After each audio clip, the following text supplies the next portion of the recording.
তফাৎ সেই রকম যদি দেখা হয়, আমি আমার ব্যক্তিগতভাবে বলতে পারি। ব্যক্তিগতভাবে বলতে মানে আমার এক্সপেরিয়েন্স, ঠাকুরবাড়িটা হচ্ছে আমার কাছে একটা বাই ডিফল্ট আমি ওখানেই থেকেছি। আমি যেখানে থাকি ঠাকুরবাড়িটা অনেকটা একটা টাউনশিপের মতন, ভেতরে রাস্তা আছে, চওড়া রাস্তা আছে। আমি ছবি দেখেছি, ভিডিও দেখেছি। হ্যাঁ, তো ওই রকমই রাস্তা আছে, তার সাইডে গাছপালা আছে, গার্ডেন আছে, এগুলো আছে। ওখানেও জায়গা আছে থুতু ফেলার গাছের নিচে বা ওই বাগানে থুতু ফেলার জায়গা আছে। আমাদের নতুন করে কোনো প্রোটোকল অ্যাডাপ্ট করতে হয়নি। এই হাইজিন সেন্সগুলো এটা অটোমেটিক্যালি ছিল। যে ঠাকুর বলছেন একটা জায়গায় যে একসাথে খেও, এক পাত্রে নয়, সেই জিনিসটা দিয়েছে। আর একটা সস একটা জায়গায় দিয়েছে। এবার চিন্তা করো যে সবাই নিচ্ছে ওই ডিশটা আর ওই সসের সাথে লাগাচ্ছে আর খাচ্ছে। তা আমার তো চোখ কান দেখে বৌদি বুঝে গেছে যে আমি কিছু বলবো, তো আমাকে ইশারা করছে থাক থাক। আর আমি থাকতে আর পারি? এখনো অনেকগুলো তফাৎ আছে, এখনো অনেক পয়েন্টে, যেরকম হাইজিন পয়েন্টে সারা পৃথিবীর সাথে আর আমাদেরকে যুদ্ধ করতে হবে না, হয় না। কেননা করোনা এনে একটা জিনিস দেখিয়ে দিয়ে গেছে। তুমি তোমার পরিবেশের দিকে চাও, আর এই দুঃখ কষ্ট বললে তো চাওয়াটাই দুঃখ। হ্যাঁ, চাওয়াটা না পাওয়াটাই দুঃখ, এটা আর একটা জায়গায় ঠাকুরের বলা, যে চাইছি পাচ্ছি না, সেটাই দুঃখ। পুরুষ এই ব্যথা সহ্য করতে পারবে না। এই ব্যথা নিজের জীবনে নিয়ে, এই দুঃখ বলতে যদি ব্যথা হয়, তাহলে সেই বেদনা, সেই পেন জীবনে নিয়ে সে বিশ্বের সব থেকে ঈশ্বরের গ্র্যান্ড ক্রিয়েশন, দুর্লভ মানুষকে জন্ম দেয়। মূলের কথা হচ্ছে যে পুরুষোত্তমকে বলা হয় বৈশিষ্ট্যপালী। বৈশিষ্ট্য মানে ক্যারেক্টারিস্টিক্স। এটাকে আর একটা ইংরেজিতে শব্দ আছে, ডিস্টিংটিভনেস। তাহলে মেয়ে আর একটা ছেলে, এই দুটো এক নয়। যে কয়েক সময় কথা আছে না, যে আমার হিন্দিটা চলে আসে মাঝে ইয়েতে, যে कंधे से कंधे मिला के चलना है। वाई? कंधे से कंधा क्यों मिलाना है? मेरे कंधा मेरा, तुम्हारा कंधा तुम्हारा। এই একটা কাজ যেটা পৃথিবীর আর কেউ পারে না, মাই পারে, যেটা প্রকৃতি দিয়েছে তাকে। তাহলে নেচার, গড দ্বারা, গডের দ্বারা এমপ্লয়েড যে কর্ম, ভোকেশন, সেটা মা যদি না করে কে করবে? মাদারহুডটা এটা একটা পার্ট টাইম জব না, একদম পার্ট টাইম জব না। মাদারহুড হচ্ছে কমপ্লিটলি এক্সক্লুসিভ এটা জব, যেটাতে অন্য কিছু, আর এটাই হচ্ছে পৃথিবীর ফাউন্ডেশন। আসলে চাওয়ার যখন ব্যাপার আসে তখন এরকম চায় যে আমার পেছন পেছন ঘুরুক, আমি উঠবো তো ওঠ, বসবো তো বস, এই শুনুক।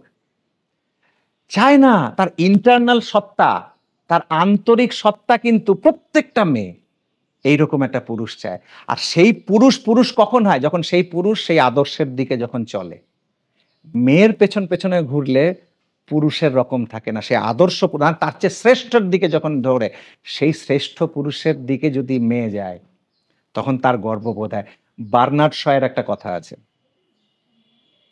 আমি বললাম না যে এই কথাগুলো ওই একই মেয়ে যখন লিখবে এক্সামে তখন ওই কোট করবে ওই কথা, কিন্তু যখন নিজের রিয়েল লাইফে মানার সময় আসবে তখন মানতে নারাজ।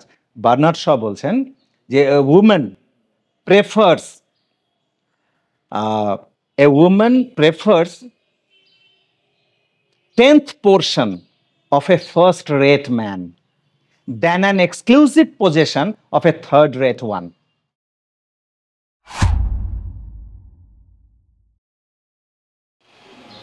নমস্কার, সিক্রেট জার্নি পডকাস্টে আপনাকে স্বাগত জানাই।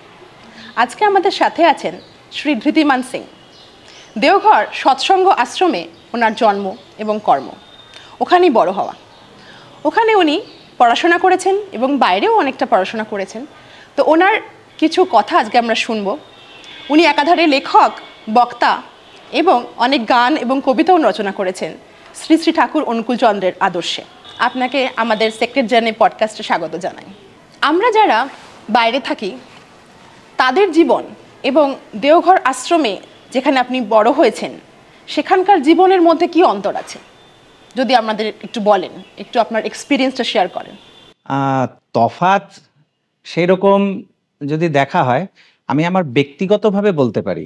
ব্যক্তিগতভাবে বলতে মানে আমার এক্সপিরিয়েন্স, ঠাকুরবাড়িটা হচ্ছে আমার কাছে একটা বাই ডিফল্ট আমি ওখানেই থেকেছি। বাইরের মানুষের সাথে যখন মিশি বা আমার বন্ধু বান্ধব অনেকে আছেন যারা হয়তো ঠাকুরবাড়ির না, আশ্রমের না, তাদের লাইফস্টাইলগুলো, তাদের জীবনযাপনগুলো দেখি, সেই দেখে কিছু কিছুটা আমার মনে হয় যে আমি হয়তো যেরকমভাবে যেই জিনিসগুলোকে ভাবছি, দেখছি, তাদের সাথে অনেক সময় কনফ্লিক্ট হয়, দ্বন্দ্ব হয়, মেলে না আর কি। এটা কেন? কারণ খুঁজতে গিয়ে পরবর্তীকালে বুঝেছি এটা তো ছোটবেলায় হয়তো কখনো কখনো এমন কনফ্লিক্ট হতো যে হয়তো ঝগড়ার পর্যায়ে পৌঁছে যেত, স্কুল লেভেলে হোক, ইভেন কলেজ লেভেলে একটু আন্ডারস্ট্যান্ডিং, একটু বুদ্ধি বিবেক হয়েছিল বলে অতটা মানে বাজে পর্যায়ে যেত না, কিন্তু ছোটবেলায় হতো। পরে বুঝলাম যে আসলে আমার মন মস্তিষ্কের উপরে, মানে আমরা যেরকম ঠাকুরের আদর্শ নিয়ে চলি, তো সেই রকম একটা ডিসিপ্লিন, সেরকম একটা অনুশাসন, সেটা অলরেডি প্র্যাকটিস করতে করতে হয়ে গেছে। আমি একটা সহজভাবে যদি বোঝাতে চাই তোমাকে, তাহলে আমি একটা ঘটনা বলি। আমি তখন এলাহাবাদে ছিলাম আমার ক্লাস 12-এর পরে, যে আমার নেক্সট পড়াশোনার জন্য এসব করার জন্য, যাই হোক। তো আমার বেশ কিছু বন্ধু বান্ধব তখন ওইখানে আমরা 2-3 জন 4 জন মিলে এলাহাবাদে একটা সিভিল লাইন বলে একটা জায়গা আছে। আচ্ছা, সেটা মানে বলতে গেলে ওটা একটা হার্ট অফ দ্য সিটি আর কি। সবাই সন্ধ্যাবেলা হলেও ঘুরতে টুরতে যায় ওই জায়গাটায়। ওই ইংরেজদের আমল থেকে ওটা করা, পস এলাকা। অনেক খাওয়া দাওয়ারের ভ্যারাইটি যেসব পাওয়া যায়, তো আমরা ওখানে ঘুরছিলাম। তো সেই সময় ঘুরতে ঘুরতে আমার বন্ধুরা মিলে বলে চলো ওখানে খুব ভালো পানের দোকান আছে, পান খাবো। তো আমি সাধারণত এগুলো খাই না, তবে বললেন চল না, একদিন খেলে কিছু হয় না, মিষ্টি পান খাবে। তা বললাম ঠিক আছে, ওদের অনুরোধে বললাম ঠিক আছে খাবো। খেলাম, এবার ওরাও খাচ্ছে, আমিও খেলাম। পান খেলে কি হয়, ন্যাচারালি পিক আসে মুখে। হ্যাঁ, হ্যাঁ, তো ওদেরও এসছে, আমারও এসছে। তো আমার মুখে যেই পিকটা এসছে তা আমি ফেলবো। এবার আমি ফেলতে গিয়ে আমি দেখলাম যে ফুটপাত আছে রাস্তার, আমরা ফুটপাত দিয়ে হাঁটছিলাম, গাছের একটা সারি আছে, আমি ওই ফুটপাতটাকে ক্রস করলাম, গাছের ওই সারিটাকে ক্রস করলাম করে, তো আমি ওই দিকে হাঁটা দিলাম একদম শেষ প্রান্তে যেখানে ড্রেনেজ সিস্টেম আছে, ড্রেন আছে। তো ওরা ভাবছে যে এটা কোথায় যাচ্ছে, তো আমাকে ডাকছে। আমি বললাম যে, আমি মুখে ইশারা, হাতে ইশারা করলাম, করে আমি ওইদিকে গেলাম, গিয়ে ওখানে নালার মধ্যে পিক ফেলে চলে আসলাম। বললাম যে তুই অত দূর গেলি কেন? এখানে এই গাছের নিচে, এখানে ফেলে দিলেই তো হতো। তো আমি বললাম কেন এখানে ফেলবো, কেন বাইরে ফেলবো কেন? যে কেন, আমরা তো এখানেই ফেললাম। আমি পরে ভাবছি যে ঠিকই তো, আমি কেন ওখানে ফেললাম, তারা কেন এখানে ফেললো। আজকে দেখো আমাদের মাননীয় প্রধানমন্ত্রীর যে একটা ট্রাস্ট দেশবাসীকে, এই স্বচ্ছতা অভিযান, স্বচ্ছ ভারত, হ্যাঁ স্বচ্ছ ভারত অভিযান, এটা নিয়ে তো সেই সময়টা কোনো চর্চা ছিল না, একদম কোনো কথা ছিল না। তো আমি যে এই বাইরে থুতু ফেলবো না, এইখানে যেখানে সেখানে ফেলবো না, তার ব্যাকগ্রাউন্ডে আমার কোনো স্বচ্ছতা অভিযানের বা দেশভক্তি, হ্যাঁ দেশকে স্বচ্ছ রাখতে হবে, এই রকম কোনো গ্রেট কোনো আইডিয়ার না। আমার হচ্ছে আমার হ্যাবিট, সুঅভ্যাস। হ্যাঁ সুঅভ্যাস। এই সুঅভ্যাসটা কোথা থেকে আসলো? আমি যেখানে থাকি, তুমি কি গেছো দেওঘর ঠাকুরবাড়ি? হ্যাঁ, এখনো যাওয়া হয়ে ওঠে। আচ্ছা যাই হোক, তো আশা করি তুমি যাবে, তা তখন আরো রিলেট করতে পারবে, বা তোমার যারা দর্শক আছেন তারা হয়তো যারা গেছেন তারা রিলেট করতে পারবেন এই কথার সাথে। আমি যেখানে থাকি ঠাকুরবাড়িটা অনেকটা একটা টাউনশিপের মতন, ভেতরে রাস্তা আছে, চওড়া রাস্তা আছে। আমি ছবি দেখেছি, ভিডিও দেখেছি। হ্যাঁ, তো ওই রকমই রাস্তা আছে, তার সাইডে গাছপালা আছে, গার্ডেন আছে, এইগুলো আছে। ওখানেও জায়গা আছে থুতু ফেলার, গাছের নিচে বা ওই বাগানে থুতু ফেলার জায়গা আছে।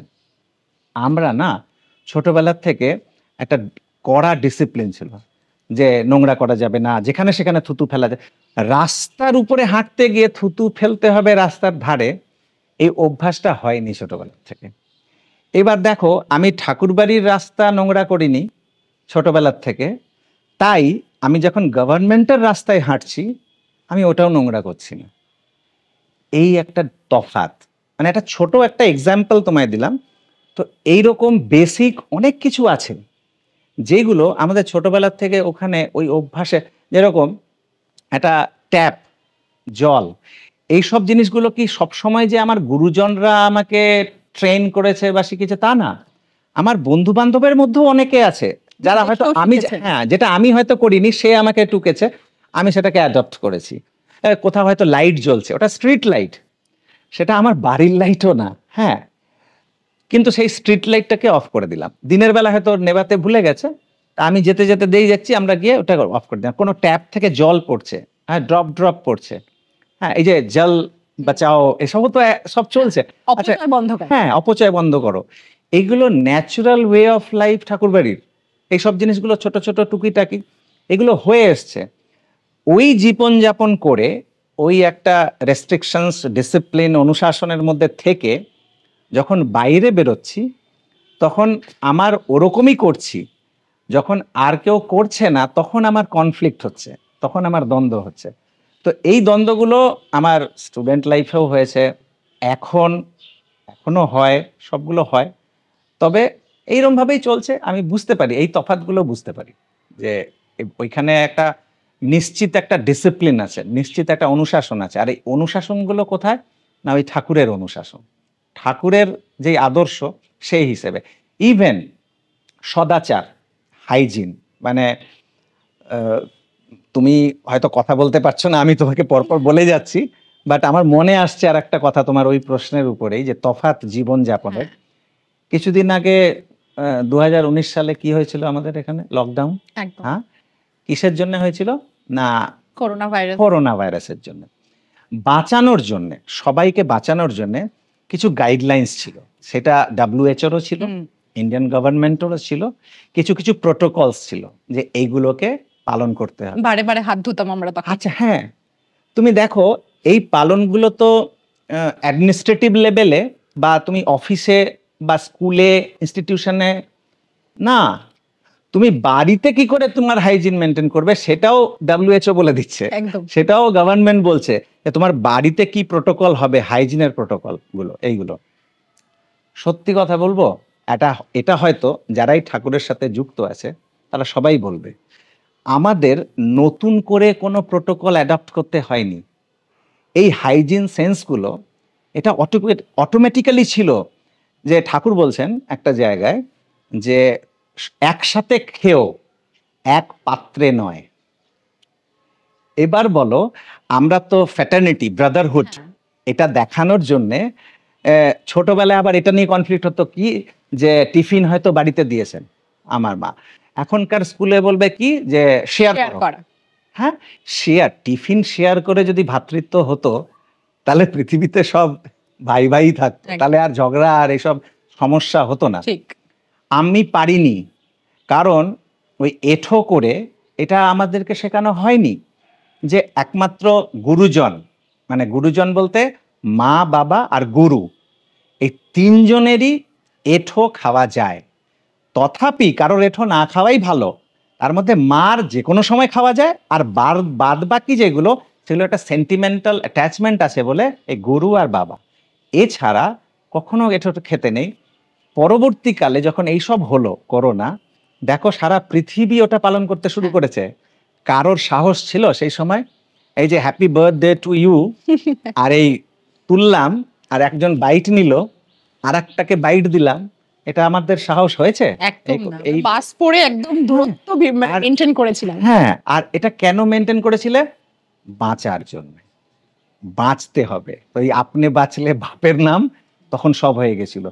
কিন্তু এই জিনিসগুলো ন্যাচারাল সদাচারের যা ডিসিপ্লিন, অনুশাসন, সেগুলো আছে। ওই সময়টা করোনার সময়, তখন তো সব অনলাইন হচ্ছে। আমারই এক পরিচিত ব্যাঙ্গালোরে থাকে, তো কাপল, ওয়াইফ হাজবেন্ড, তার স্ত্রীর মনে হয় বার্থডে, তো তার ক্লিপিং একটা দেখলাম, কেক কাটছে, এরম ভাবে নিল, নিয়ে তার হাজবেন্ডকে খাওয়ালো, আবার ছুটে গেল, বেসিনে হাত ধুলো, আবার নিল, আরেকজনকে খাওয়ালো, আবার হাত ধুলো, এই করে করে যাকে যাকে খাওয়াচ্ছে ওই হাত ধুয়ে ধুয়ে খাওয়াচ্ছে। তুমি এই সেন্স অফ হাইজিন দেখো, এটা ন্যাচারাল, এটার জন্য আলাদা করে কোনো ট্রেনিং দিতে হচ্ছে না, এটা একটা তফাৎ। এইরকম অনেক ছোট ছোট ব্যাপার আছে যেগুলো হয়তো এক্সিস্টেন্সিয়াল, মানে সত্তাকে ভালো রাখার যেই রকমগুলো, সেই তফাৎগুলো বুঝতে পারি বাইরে বেরোলে। তো আমাদের করোনার সময় কখনোই মনে হয়নি যেটা একটা ইম্পোজড ডিসিপ্লিন, একটা ইম্পোজড ডিসিপ্লিন একটা ন্যাচারাল ডিসিপ্লিন। তো ন্যাচারাল ডিসিপ্লিনে কি হয় যে আরেকটা ঘটনা আমার মনে পড়লো, এটা কলকাতারই ঘটনা। আমার এক দাদা আছেন এখানে, তার বাড়িতে আমি আছি, তিনি ডাক্তার।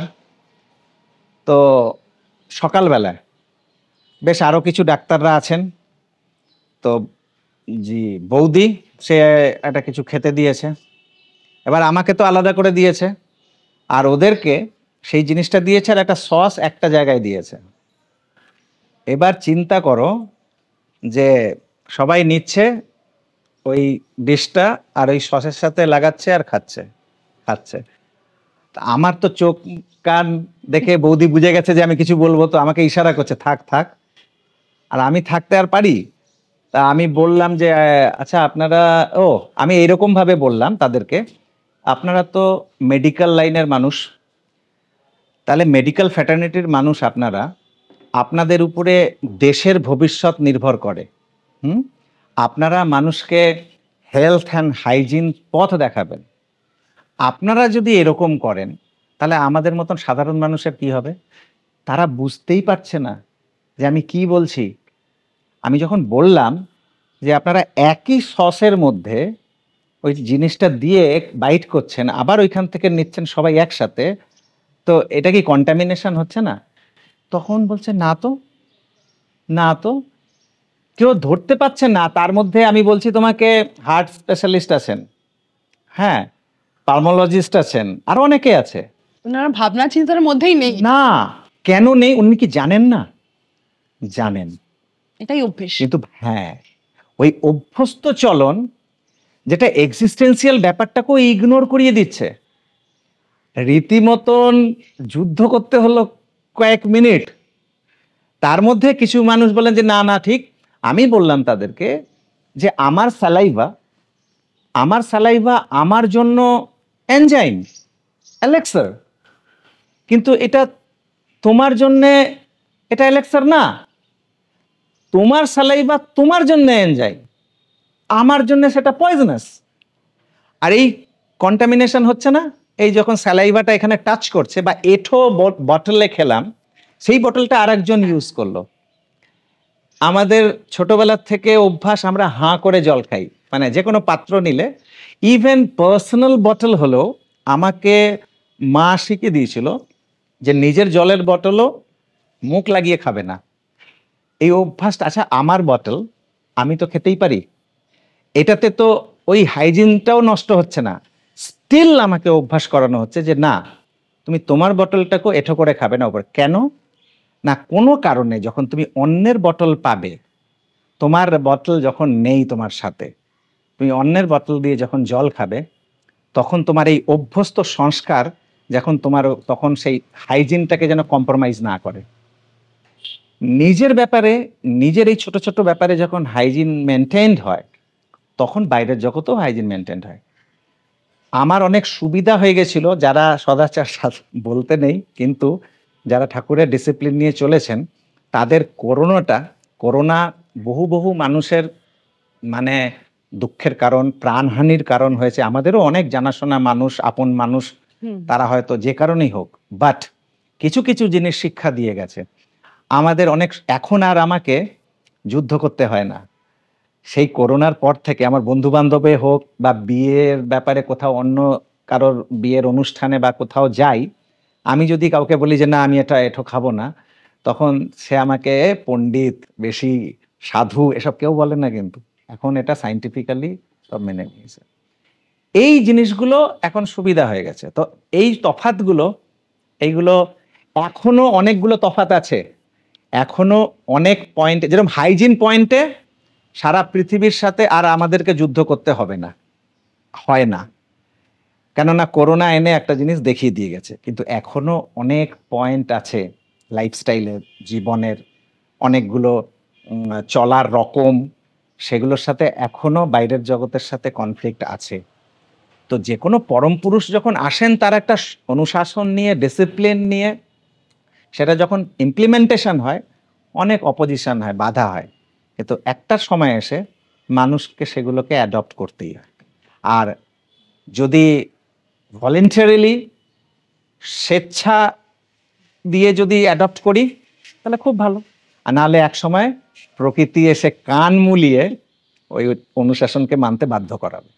এটা এখন আমার উপরে, যে আমি কি অপেক্ষা করে থাকবো যে কবে প্রকৃতি এসে আমার কান মুলবে, নাকি যেটা ভালো, যেটা শুভ, সেটা অ্যাডপ্ট করে নেব।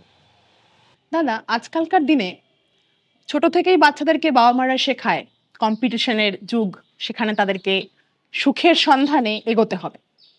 কিন্তু এই বাচ্চারা যখন বড় হয়, তারা দেখে যে সুখের সন্ধানে বেরিয়ে তারা কিন্তু দুঃখ ডেকে নিয়ে আসছে। কিন্তু তাদের কিন্তু শেখানো হয় না যে দুঃখকে মোকাবিলা কি করে করবে। এর ফলবত কি হয়, তারা বিফল মনোরথ হয়, অনেক সময় তাদের জীবন বিসর্জন পর্যন্ত দিয়ে দিচ্ছে। সেখানে আমাদের শ্রী শ্রী ঠাকুর বলে গেছেন যে কিছু চেয়েও না, সব অবস্থায় রাজি থাকো, দুঃখ তোমার কি করবে।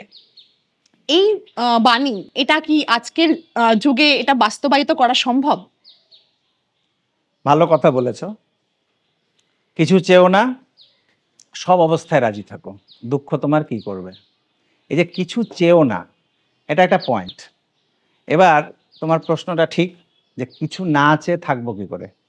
কারণ আমাদের জন্মের যে বেসিক ফাউন্ডেশন, ফান্ডামেন্টাল জিনিস, সেটা হচ্ছে চাওয়া থেকে, হ্যাঁ। নাহলে তো আমরা জন্মাতাম না। ইভেন সৃষ্টিটাও তাই। শাস্ত্রে যা বলেন, শাস্ত্রীয় কথা, যে কিছুই ছিল না, শুধু সেই এক ছিল, সেই ঈশ্বর বলি, নাম বলি, পরম পুরুষ বলি, সেই পরম সত্তা বলি, আলমাইটি বলি, ক্রিয়েটর বলি, সেইটাই ছিল। সেই এক ছিল বলে কোনো উপভোগ ছিল না, এনজয়মেন্ট ছিল না। তোমার পরিবেশ আছে বলেই কিন্তু তোমার আনন্দ আছে, সুখ আছে। পরিবেশ না থাকলে মানুষের উপভোগ নাই। কি উপভোগ করবে যদি আমি বাদে আর কিছু নাই? তো ভোগ বা উপভোগ করতে গেলে আমার বাইরে একটা কিছু লাগে।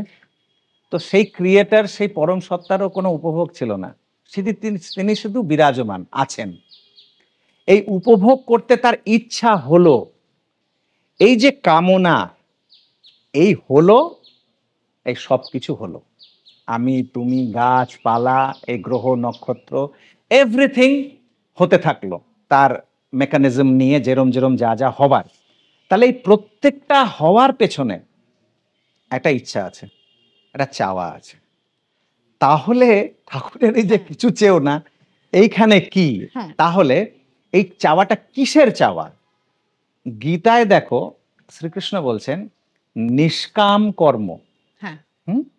এবার নিষ্কাম কর্মের সমাধান কোথায়?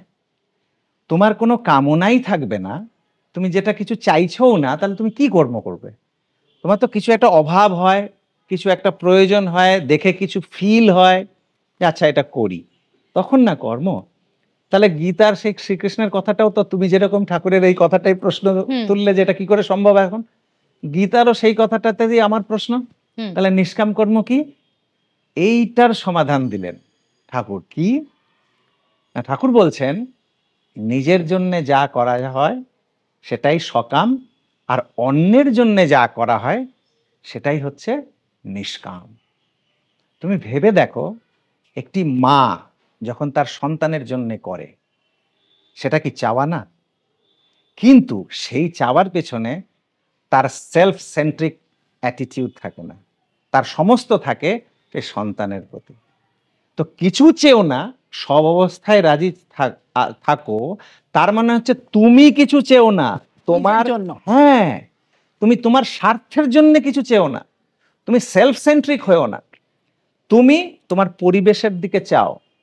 আর এই দুঃখ কষ্ট বললে তো চাওয়াটাই দুঃখ, হ্যাঁ, চাওয়াটা না পাওয়াটাই দুঃখ, এটা আর একটা জায়গায় ঠাকুরের বলা, যে চাইছি পাচ্ছি না সেটাই দুঃখ। কিন্তু দেখো, না চাইলে সুখ কি করে আসে, আনন্দ কি করে আসে?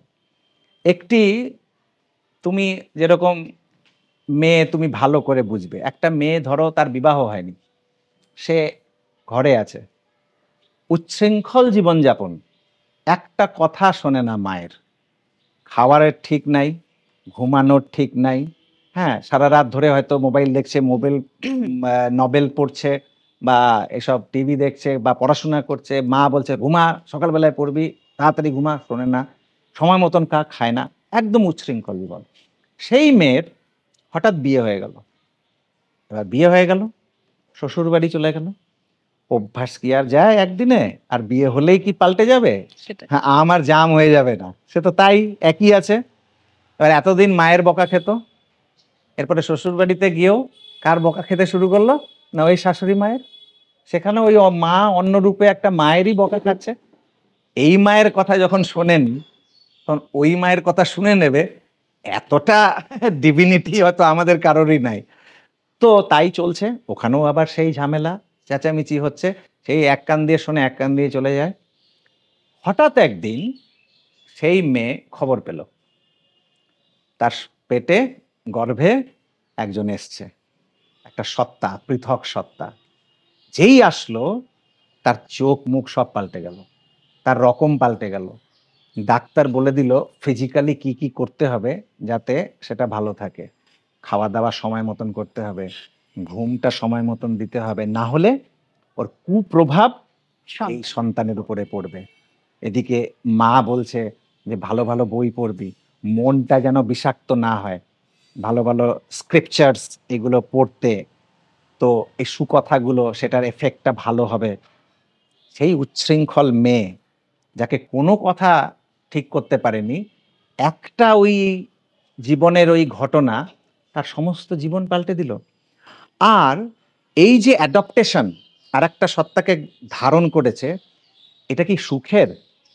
9 মান্থ, 9 মাস, এইটা সাধারণ কথা না। এই গর্ভে ধারণ করা, যখন আস্তে আস্তে বড় হয় শিশু, এটা ভার বহন করছে, নানা রকম ফিজিক্যাল চেঞ্জেস হয়, হরমোনাল অনেক সময় চেঞ্জেস হয়, যে সময় মনটা বিক্ষিপ্ত অনেক সময় হতে থাকে অকারণে। এই সমস্ত কিছুগুলোকে ঠিক রাখতে হচ্ছে তাকে। তারপরে সেই সময় আসে যখন সে ডেলিভার করছে, যখন জন্ম দিচ্ছে, ন্যাচারাল ফেনোমেনাতে যখন জন্ম হয়, আমি সার্জারি বা সিজেরিয়ানের কথা বলছি না, প্রাকৃতিকভাবে সেটা ভেরি পেইনফুল, ব্যথা। এই ব্যথা, এই দুঃখ, এই সমস্ত কিছু নিচ্ছে, কেন নিচ্ছে? নিজের জন্য না, ওই সেই একটা সন্তান, সে একবার শুধু মা বলে ডাকবে। আর বলা হয় যে লেবার পেইন যেটা হয়, সে পুরুষ মানুষের যদি হয় না, পুরুষ মানুষ অজ্ঞান হয়ে যাবে, সহ্য করতে পারবে না। তাহলে আমার শোনা ভুলও হতে পারে, তো টেকনিক্যাল লোকেরা কারেক্ট করে নেবেন। তবে ব্যথা মেজারমেন্টের একটা ইউনিট আছে, যেরকম কিলোগ্রাম হচ্ছে ওজন, ডিস্টেন্স হচ্ছে মিটার বা মিলিমিটার, যাই হোক। ব্যথা মেজার নাকি ডোল দিয়ে করে। এই ডোল শব্দটা ব্যথা বলে, 9 to 10 or 11 ডোল এই পেন সহ্য করে একটি মা সেই ডেলিভার করতে, বাচ্চাকে জন্ম দিতে। পুরুষ এই ব্যথা সহ্য করতে পারবে না।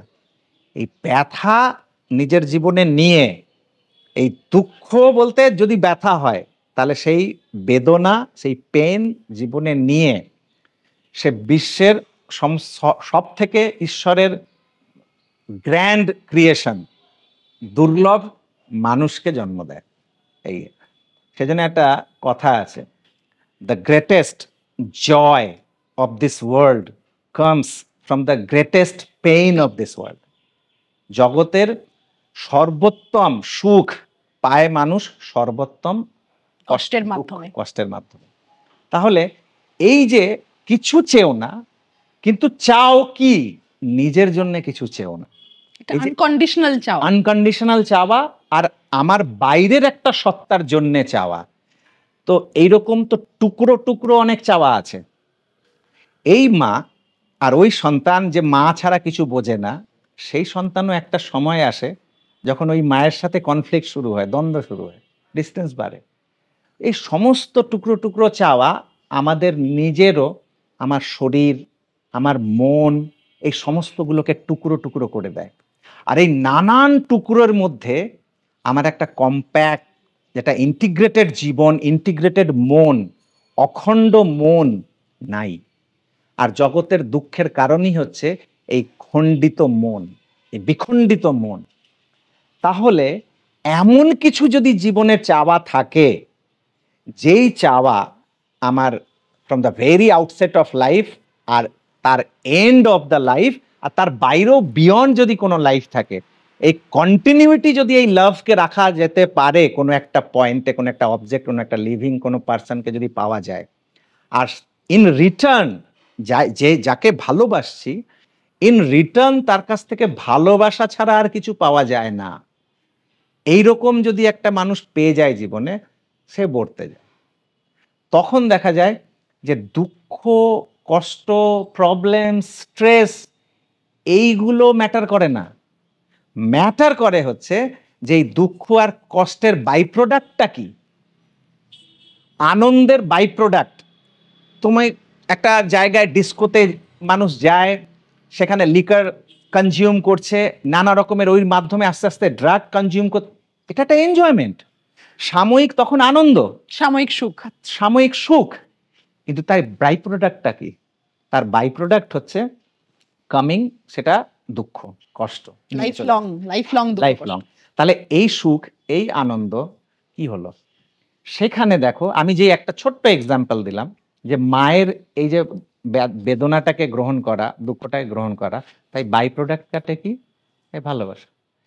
তো মা যেরকম ভাবে সন্তানের সমস্ত দুঃখ নিজে করে নিয়ে সে কখনো কুমাতা হতে পারে না, সেরকমই প্রত্যেকটা সন্তানও যদি এই অভ্যস্ত চলনে চালিত হতে পারে যে সেও তার মায়ের বা তার যে সুপিরিয়র, শ্রেষ্ঠ, তার সমস্ত দুঃখ কষ্টগুলো যদি সেও অ্যাডপ্ট করে, তারও বাই প্রোডাক্ট হচ্ছে আনন্দ। আমার এটা মনে হয় যে চাওয়াটা মানে হচ্ছে তাকে চাওয়া, যাকে চাইলে আর দুঃখ থাকে না, কষ্ট থাকে না।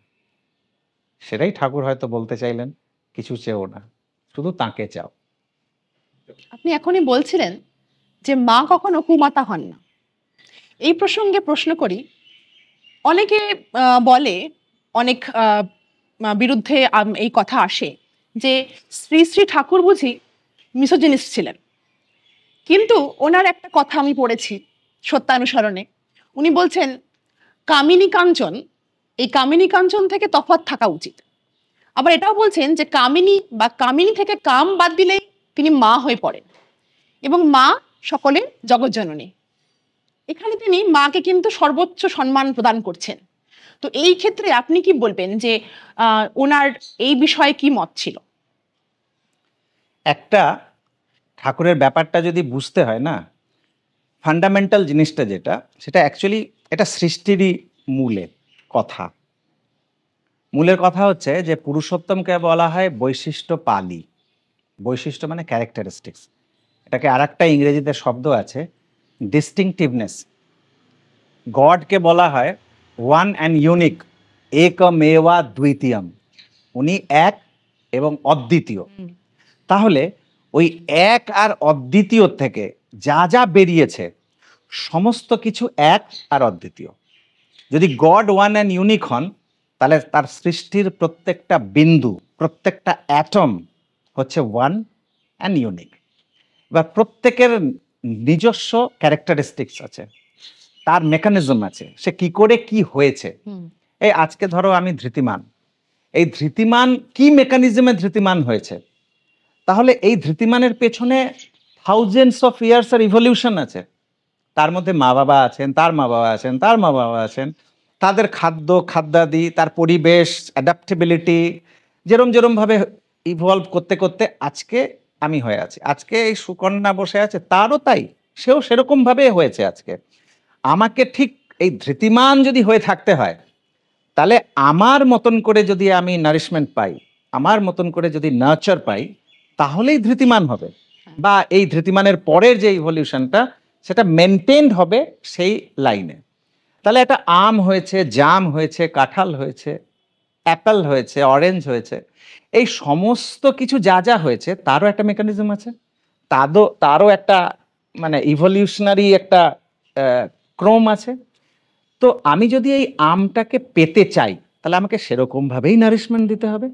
এবার আমের দেখো, আমেরও তো অনেকগুলো ভ্যারাইটি আছে, যে ল্যাংড়া আছে, হিমসাগর আছে, বিভিন্ন রকম অ্যালফ্রান্সো আছে, ভ্যারাইটিজ আছে।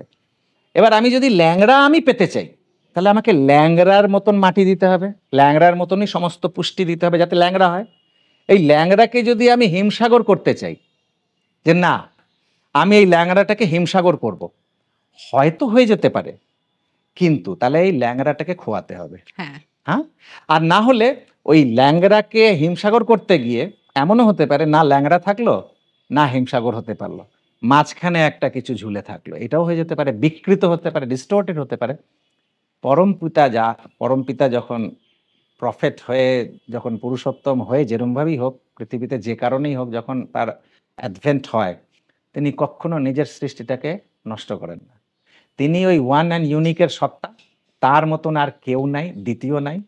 তিনি আমাকেও, প্রকৃতির প্রত্যেকটা জিনিসকেও তিনি তার মতনই রাখতে চান।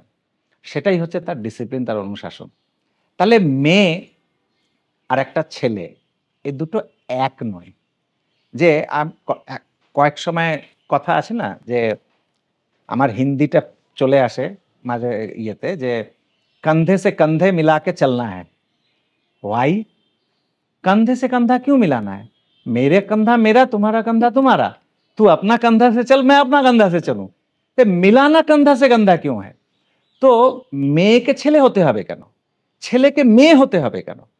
তাহলে মেয়ের বৈশিষ্ট্য যা যা নিয়ে মেয়ে, সেই নিয়ে যদি থাকে মেয়ে তাহলেই মেয়ে হবে। হ্যাঁ, যা যা নিয়ে একটা পুরুষ, তা নিয়েই যদি পুরুষ থাকে তাহলেই পুরুষ হয়।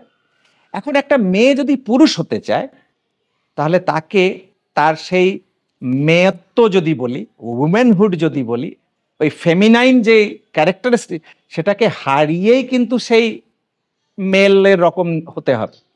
আর সেটা যদি হয়, তার কনফিডেন্স থাকবে। আমি তোমাকে প্রশ্ন করি, আমার বাবা, আমার মা, এই বাবা মা হচ্ছে আমার সোর্স, এই রুট। আমার বাবা মায়ের উপরে, সে যেমনই বাবা মা হোক, কিন্তু তার উপরে যদি শ্রদ্ধা না থাকে, আমার কনফিডেন্স না থাকে, গর্ব না থাকে, আমি এই সংসারে, এই পৃথিবীতে আমার কনফিডেন্স নিয়ে চলতে পারবো? একদম কখনই চলতে পারবো না। তাহলে আমার রুটকে রিগার্ড দিতে হবে, আমার যেটা ফান্ডামেন্টাল জিনিস সেটাকে রিগার্ড দিতে হবে, বুঝতে হবে যে আমি কি নিয়ে। তাহলে একটা মেয়ে তার বৈশিষ্ট্যে শ্রেষ্ঠ, আর একটা পুরুষ তার বৈশিষ্ট্যে শ্রেষ্ঠ। ঠাকুরের অসুবিধাটা কি হয়ে গেছে জানো তো, যে আমি মেয়ে হতে চাইছি, ঠাকুর আমাকে মেয়ে হতে দিচ্ছেন না। তুমি ছেলে হতে চাইছো, ঠাকুর তোমার ছেলে হতে দেবেন না কেন? তার কষ্ট হয় যে এই জিনিসগুলো বৈশিষ্ট্যকে ভাঙা হয়, আর বৈশিষ্ট্য ভাঙা মানেই হচ্ছে যে ঈশ্বরের বিধানকে ভাঙা, আর ঈশ্বরের বিধানকে ভাঙা মানেই হচ্ছে ঈশ্বরকে ভাঙা। কখনো কখনো ঠাকুরের কিছু কিছু কথা আছে যেটা সাময়িক, অ্যাপারেন্টলি মনে হয় যে এটা মানে, মিসোজিনিস্ট। হ্যাঁ, মিসোজেনিস্ট মানে কি ফ্রিডম, হুম, হ্যাঁ, মেয়ের স্বাতন্ত্র্যতে একটা বাধা সৃষ্টি হয়। বোঝে না যে এই স্বাতন্ত্রতা আসেই তার নিজের ডিস্টিংটিভনেস, তার যে একটা স্বাতন্ত্র্য ইন্ডিভিজুয়ালিটি আছে, এই ইন্ডিভিজুয়ালিটিকে হারিয়ে গেলে আর স্বাতন্ত্র্য থাকে না, তখন ওটাকে হয় প্যারাসাইট, তখন ওই পরভুক হতে হয়, অন্যের জিনিস নিয়ে বেঁচে থাকতে হয়, নিজেরটা হারিয়ে। নিজের প্রকৃতিগত নিজের, বৈশিষ্ট্যকে হ্যাঁ, হারিয়ে। নিজের প্রকৃতি। আমি খুব সহজ প্রশ্ন, আমার নিজের ব্যক্তিগত আমি বলছি তোমাকে, আমার মা, তোমার মা, তুমি তোমার মাকে কেমন রূপে দেখতে চাও? আমার মা যেরকম সেরকমই। মা রূপে দেখতে একদম। চাও? তাকে চাও যে ফ্ল্যামবয়েন্ট একটা না। টমবয়ের মতন? হ্যাঁ, কখনোই। কেউ চায় না। আমি যখন স্কুল থেকে ফিরে এসেছি, আমি স্কুল থেকে ফিরে এসে আমার মা খাবার নিয়ে বসে থেকেছে। আমি যখন অসুস্থ হয়েছি, তখন আমার মা আমার মাথাটা কোল দিয়ে বসে থেকেছে। এই জিনিসগুলো আমি আমার মার কাছ থেকে পেয়েছি। আমি আমার কথাটা বলছি একটা পুরুষ হিসেবে বলছি। এক্স্যাক্টলি এই কথাটা হয়তো তুমি মেয়ে রূপে হ্যাঁ, তুমিও একদম। তাই বলবে যে হ্যাঁ তুমিও তাই পেয়েছো, একদম। আর তুমি আজও তাই পেতে চাও, আমিও আজই পেতে চাই। এইটাই, যে আমি যখন অসুস্থ হব আমার মাকেই লাগবে, হাজার ভালো জিনিস এনে দিক আমার চলে না। হয়তো অসুস্থ হয়েছি, যেটা আমি হয়তো এমনি সময় পাই না, আমি কান্নাকাটি করছি, ভালো লাগছে না, অনেকে অনেক কিছু দিচ্ছে, সেই সময়টা আমার মাকেই লাগবে। আমার নিজের জীবনের গল্প আছে যে সকালবেলায় উম, চিড়ে দই খেতে দিয়েছে। আগেকার দিনে, এখন তো অনেক ফ্রেশ পাওয়া যায় যেটার মধ্যে কোনো ধান টান থাকে না, তখনকার দিনে তো ওই ইয়েতে কুটতো, কি বলতো, কি বলে, যাই হোক ওই কাঠের ওই জিনিসে ঢেকিতে ঢেঁকিতে।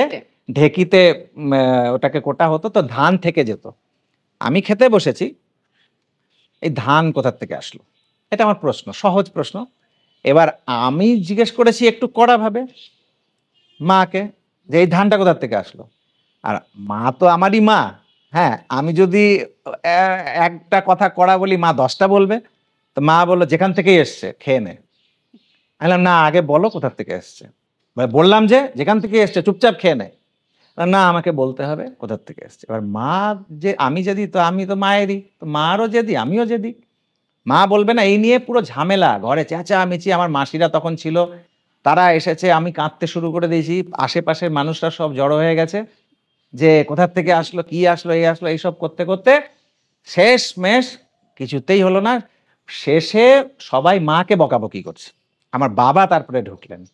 বাবা বলছেন একটা ছোট বাচ্চা, তুমি ওর সাথে জেদ করছো কেন, একবার বলে দিলেই তো হয়। আচ্ছা, এর মাঝে সবাই এসে আমাকে বোঝাচ্ছে যে এরম ভাবে ধান কোটে, ধান থেকে এরম ভাবে চিড়ে হয়, একটা দুটো এসে যায়। আমি বললাম না, মাকে বলতে হবে, আমার লজিক চাই না তখন। তুমি ভেবে দেখো, লজিক তো বলে দিচ্ছে, আমাকে এক্সপ্লেন করে দিচ্ছে কি করে ধান আসলো। আপনি জানতেনও হয়তো।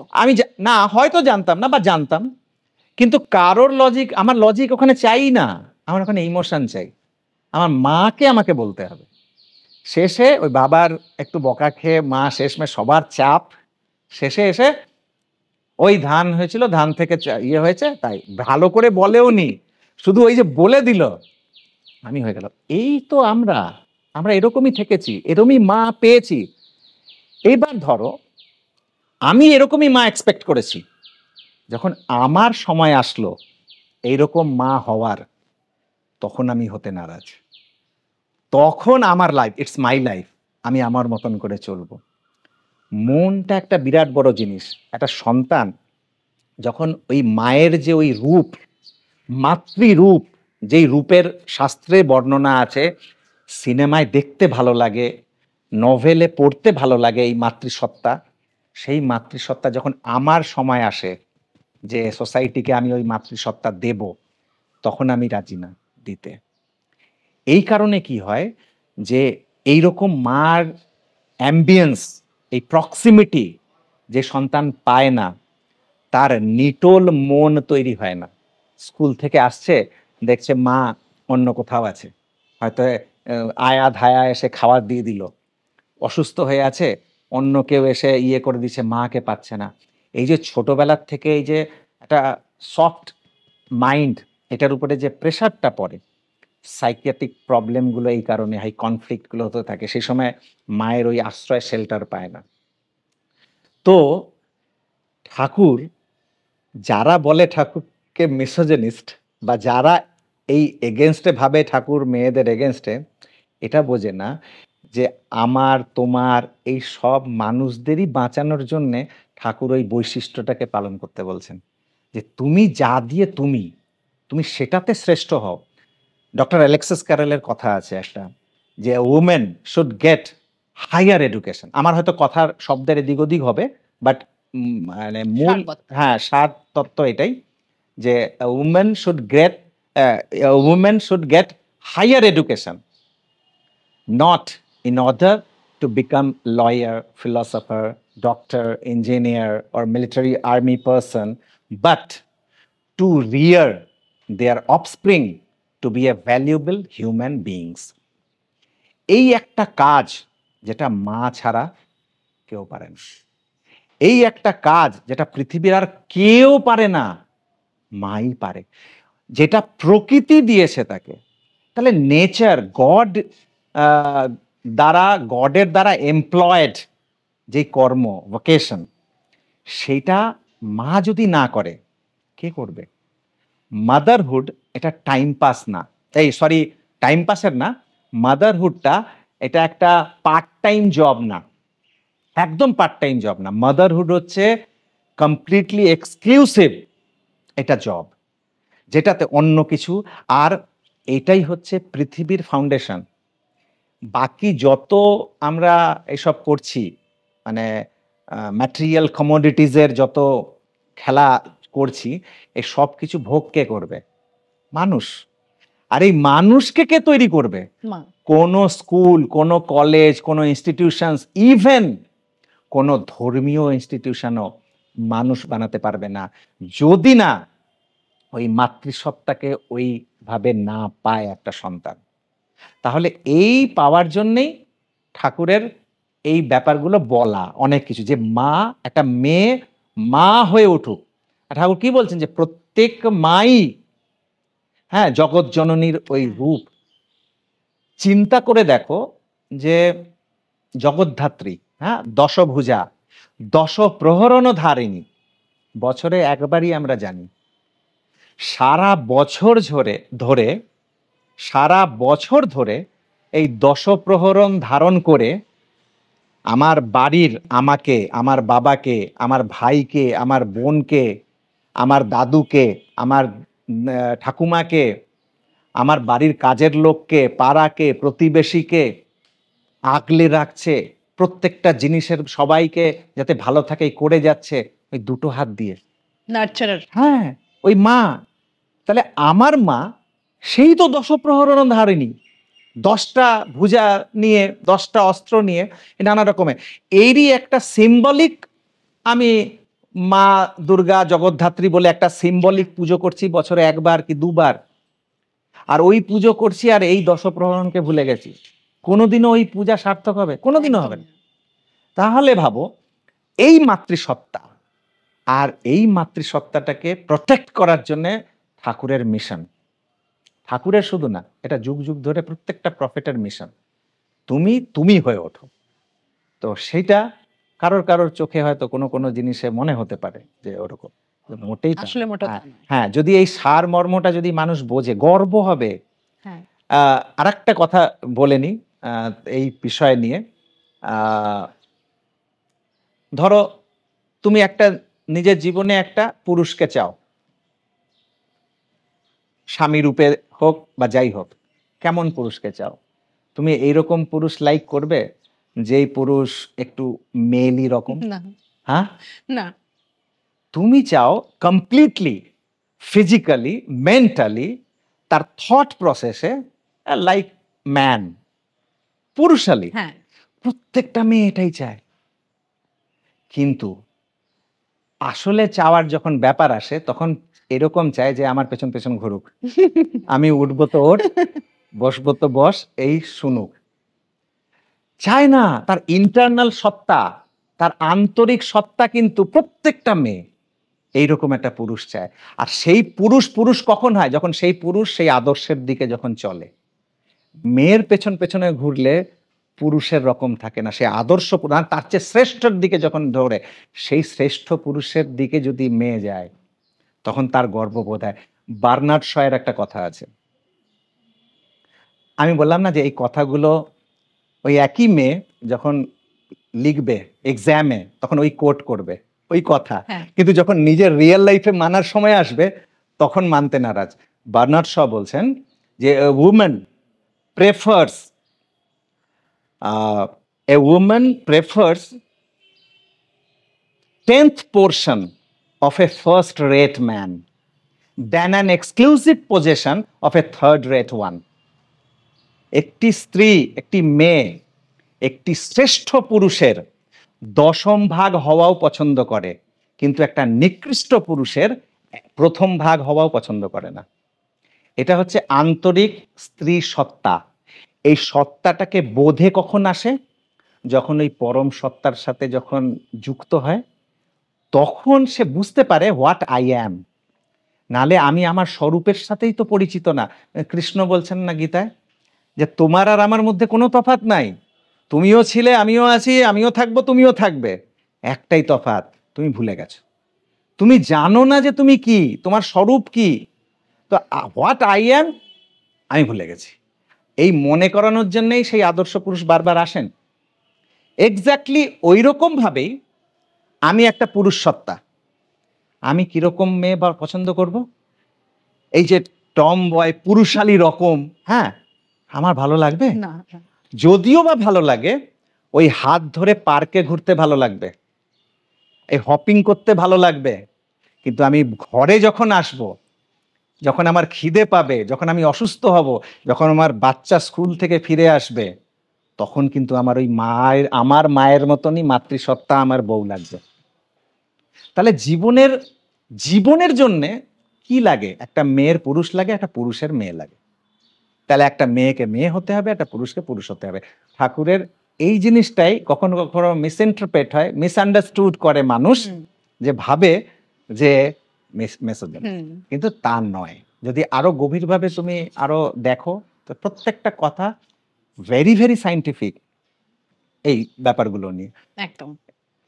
আপনি যখন এটা বললেন, তাহলে একটা প্রশ্ন করি, যে এই স্বধর্ম নিয়েই কথাটা বলছিলেন, যে প্রকৃতিগত যে বৈশিষ্ট্য, এটাই কি স্বধর্ম? এটার ব্যাপারে কি উনি লিখে গেছেন? এক্স্যাক্টলি। আর ওই কথা আছে, স্বধর্মে নিধনাং শ্রেয়, পরধর্ম ভয়াবহ। কেননা আমার ফান্ডামেন্টাল জিনিস যদি হারাই, তাহলে তোমার পরবর্তী সমস্ত কিছু হারিয়ে গেল।